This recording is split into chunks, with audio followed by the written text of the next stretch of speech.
अस्सलाम वालेकुम friends, welcome back to Top Smarties. Drama serial Sazawaar जिसमें मदीहा खूब अच्छे से अपने किए की सजा भुगत रही है अली से शादी करके।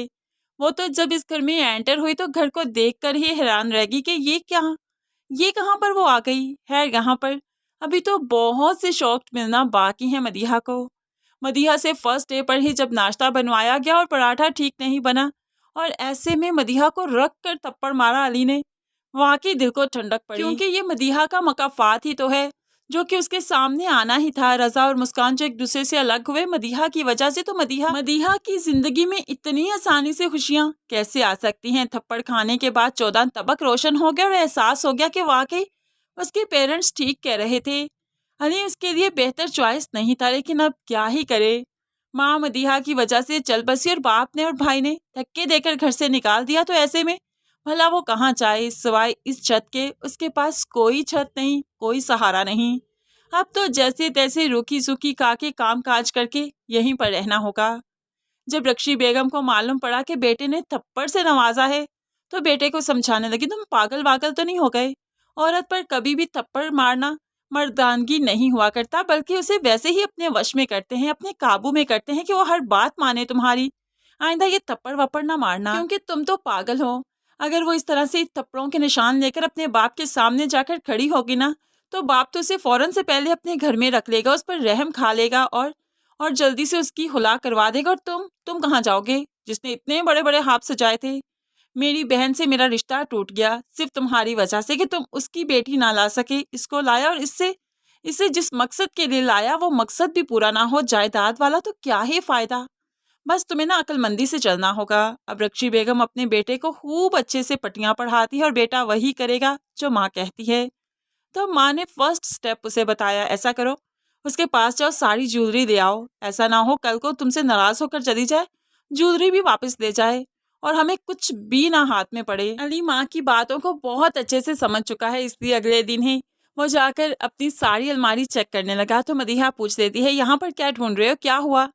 तो वो कहने लगा, ज्वेलरी ढूंढ रहा हूँ, वो अम्मा को चाहिए, उसके पास रखवा दो। तो मदीहा कहने लगी, क्यों, मेरी ज्वेलरी मैं उनके पास क्यों रखवा दूँ। तो अब अली डांटने लगा, जितना कहा है ना बस उतना करो। तुम कहाँ ऐसी चीजें रख सकती हो, गैर जिम्मेदार सी तो हो। तुम ऐसा करो, उनके पास सब कुछ रखवा दो। अब मदीहा ना चाहते हुए भी अली को ज्वेलरी दे ही देगी, देनी पड़ेगी, क्योंकि मदीहा के पास और कोई ऑप्शन नहीं। इस घर के अलावा उसके पास और कोई रास्ता नहीं, कोई ठिकाना नहीं। तो फिर ये वैसा ही करेगी जैसा अली और उसकी माँ चाहते हैं। नो डाउट कि एक ही दिन में मदीहा को समझ आ चुका है कि उसने कितना बुरा फैसला किया। दूसरी तरफ जो कि रजा और मुस्कान का आमना सामना हो चुका है और मुस्कान मुस्कान जावियार को अंधेरे में नहीं रखना चाहती, इसलिए वो रजा से मुलाकात के बाद ही जावियार को बता देती है कि रजा ही वो इंसान था जिसके साथ उसका निकाह हुआ था और रजा से ही वो मोहब्बत करती थी। जिसके बाद जावियार एकदम से काफ़ी डिस्टर्ब हो गया, लेकिन मुस्कान जावियार को यकीन दिलवाती है कि अब वो सिर्फ उसकी है और वो बहुत खुश है इस तरह से कि रजा उसकी ज़िंदगी में आया और बाद में जावियार आया। क्योंकि अगर रजा ना आता, रजा उसे ना छोड़ता, तो फिर जावियार कैसे उसकी ज़िंदगी में आता, वो कैसे जॉब को निकलती और जावियार से कैसे मुलाकात होती। ऐसे में वो कुदरत के फैसले से बहुत खुश है और जावियार को यकीन दिलवाती है कि वो हमेशा उसके साथ रहेगी, क्योंकि वो दिल से चाहने लगी है जावियार को। जावियार ने उसे इतनी मोहब्बत, चाहत, इज्जत दी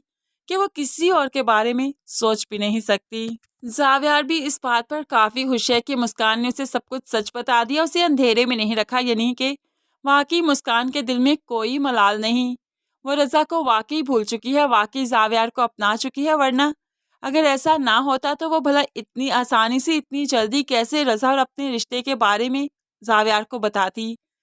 दूसरी तरफ रजा मुस्कान को इतना सेटिस्फाई देखकर काफ़ी ज़्यादा परेशान हो चुका है। अब तो उसके दिन रात सिर्फ परेशानी में गुजरते हैं। पहले तो सिर्फ माँ के जाने का दुख था, अब जो मुस्कान को इतना हैप्पीली देख लिया, इतना मुतमिन देख लिया, इतने अच्छे इंसान के साथ देख लिया, तो अब तो और भी बेचैनी बढ़ गई। अब वो फिर से मुस्कान के साथ राब्ता करना चाहता है, उससे मिलना चाहता है, लेकिन खैर अब मुमकिन ही नहीं। लेकिन फिर भी एक दिन उनकी मुलाकात हो ही जाएगी एक शॉपिंग मॉल में, जहाँ पर वो फिर से आगे बढ़कर जावियार से बात करेगा। उसे लगेगा कि शायद मुस्कान ने उसके बारे में अभी तक जावियार को नहीं बताया, जो कि बिल्कुल गलत है। लेकिन यहाँ पर जावियार भांप जाएगा कि रज़ा अब भी मुस्कान की वजह से ही उससे बात कर रहा है। डेट्स वाई वो रज़ा को इग्नोर करना चाहता है, लेकिन अब वो वक्त है कि बहुत जल्द रज़ा के सामने असलियत आने वाली है कि सुंबुल और मदीहा ने किस तरह से मुस्कान को रज़ा से दूर किया, क्या चाल चली। और उसके बाद रज़ा इतना ज़्यादा शर्मिंदा हो जाएगा कि वो वाकई मुस्कान से माफ़ी मांगना चाहेगा। उसे लगेगा कि मुस्कान के पास वो जाएगा, माफ़ी मांगेगा तो मुस्कान इस चीज़ के लिए तैयार हो जाएगी कि वो ज़ावियार को छोड़कर रज़ा को अपना ले। लेकिन खैर, ये तो रज़ा की बहुत बड़ी गलतफहमी है, जो कि रज़ा को बहुत जल्द एहसास हो जाएगा कि ऐसा नहीं हो सकता है। इस वजह से रज़ा काफ़ी मिस करने वाला है ज़ावियार और मुस्कान की ज़िंदगी में। लेकिन वो कहते हैं ना, सच्ची मोहब्बत हमेशा साथ रहती है और ज़ावियार हर कदम पर मुस्कान के साथ खड़ा रहेगा, उस पर एतबार करेगा। बेशक ये मुस्कान की नेक नियति का सिला ही तो है जो कि कुदरत ने ज़ावियार की शक्ल में उसे अता किया।